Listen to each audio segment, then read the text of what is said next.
이정훈 전 빗썸홀딩스 이사회 의장이 1억 달러 사기 혐의로 소송전을 치르는 가운데 최근 관련 사안으로 재판 중인 싱가포르 법원에서 승소했습니다. BAX 소송전의 15차 공판은 오는 13일에 열릴 예정입니다. 2조 7천억 원에 달하는 고객 자금을 가지고 도망간 암호화폐 거래소 대표가 알바니아에서 체포됐습니다. 터키 정부는 파룩파티 오제르 토덱스 설립자가 알바니아 블루로에서 잡혔다면서 생체 인식 결과 신원이 확인됐다고 밝혔습니다. 바클라이즈가 로빈후드의 단기 전망이 더 어두워졌다며 비중 축소로 하향했습니다. 바클라이즈는 올 들어 48% 하락한 로빈후드의 투자 등급을 이같이 내리고 목표 가격은 종전과 동일한 $10를 유지했습니다. 아바랩스 관련 비밀 협약의 당사자로 지목된 카일 로셰 변호사가 여러 건의 소송에서의 변호를 중단하겠다는 의사를 밝혔습니다. 그는 여러 건의 소송의 변호에 대한 중단 신청서를 제출했습니다.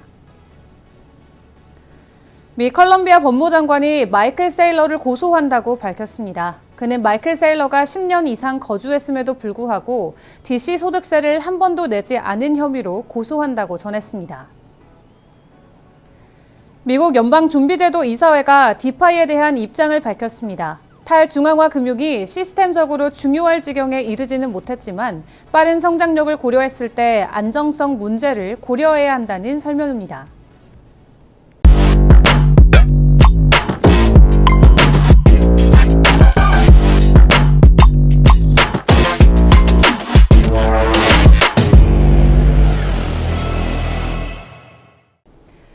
안녕하세요. 9월 2일 금요일의 블록체인 투데이입니다. 미증시와 동조화가 심화되고 있는 비트코인은 지난 8월 한 달 동안 15% 넘게 하락했습니다. 또 암호화폐 약세장에 투자자들의 관심도도 점점 떨어지고 있는데요. 비트코인 투자 상품에 대한 운영자산 역시 8월에 7.16% 감소한 것으로 나타났습니다. 오늘 블록체인 업계 주요 소식입니다. 이정훈 전 빗썸홀딩스 이사회 의장이 1억 달러 사기 혐의로 소송전을 치르는 가운데 최근 관련 사안으로 재판 중인 싱가포르 법원에서 승소했습니다. 앞서 지난 2018년 10월 이 전 의장은 김병건 BK 메디컬 회장과 빗썸 인수와 공동 경영에 관한 논의를 했으나 해당 인수가 불발된 이후에 이 의장이 1억 달러를 편취했다고 고소하면서 법정 공방이 시작이 됐는데요. 지난달 진행된 BXA 14차 공판에서 이 전 회장 피고인 측 변호인은 8월 26일 싱가포르 법원이 선고했던 판결문을 새로운 증거로 재판부에 제출했습니다. 또 싱가포르 재판부는 지난 26일 김 회장에게 패소 판결을 내리고 김 회장이 BTHMB 소유 코인의 판매 대금을 BTHMB에게 반환해야 한다라고 판결을 했는데요. 김 회장이 주장한 재무적 투자자 모집을 위한 코인 이외 별도로 전체 발행 코인 중 20%의 코인을 개인적으로 지급받았고 또 고소인이 판매한 코인은 모두 개인적으로 지급받은 코인이라는 주장이 모두 허위라고 판단한 겁니다. 한편 BAX 소송전의 15차 공판은 오는 13일에 열릴 예정인데요. 증인 신문이 다음 달 안에 이뤄질 경우 10월 안에 결심이 이루어질 전망입니다. 2조 7천억 원에 달하는 고객 자금을 가지고 도망간 암호화폐 거래소 대표가 알바니아에서 체포됐습니다. 터키 정부는 파룩파티 오제르 토덱스 설립자가 알바니아 블루로에서 잡혔다면서 생체 인식 결과 신원이 확인됐다고 밝혔는데요. 앞서 암호화폐 거래소 토덱스는 지난해 4월 사전 통보 없이 거래를 중단했습니다. 이후 파룩파티 오제르 CEO는 투자자 자금 20억 달러를 들고 알바니아로 도주했는데 이에 터키 검찰은 토데스 관련자 62명을 구금하고 기소 과정에서 2022년 4월 토덱스 설립자와 경영진에 대해 최대 45,564년의 징역을 구형했습니다. 이와 관련해 암호화폐 데이터 분석 업체인 체인얼러시스는 토덱스 러그풀 사기 피해액을 약 26억 달러로 추산했는데요. 이는 2021년 암호화폐 러그풀 피해액의 90%를 차지하는 것으로 나타났습니다. 바클라이즈가 경쟁과 규제 위험이 높아지면서 로빈후드의 단기 전망이 더 어두워졌습니다. 비중 축소로 하향 조정이 됐는데 바클레이즈는 올해 들어 48% 하락한 로빈후드의 투자 등급을 이같이 내리고 목표 가격은 종전과 동일한 $10로 유지를 했습니다. 바클레이즈의 분석가 벤저민 버디쉬는 시장 전망이 불투명한 가운데 다른 핀테크와 암호화폐 기반 회사들과의 경쟁이 앞으로 더 격화될 수 있다고 지적했습니다. 또한 최근 밈 주식 랠리 거래 중에 내린 로빈후드의 제한 조치가 시장 조작이라는 소송과 관련된 규제 위험과 SEC의 암호화폐에 대한 규제 강화 움직임 등의 규제 위험 역시 높아졌다고 전했는데요.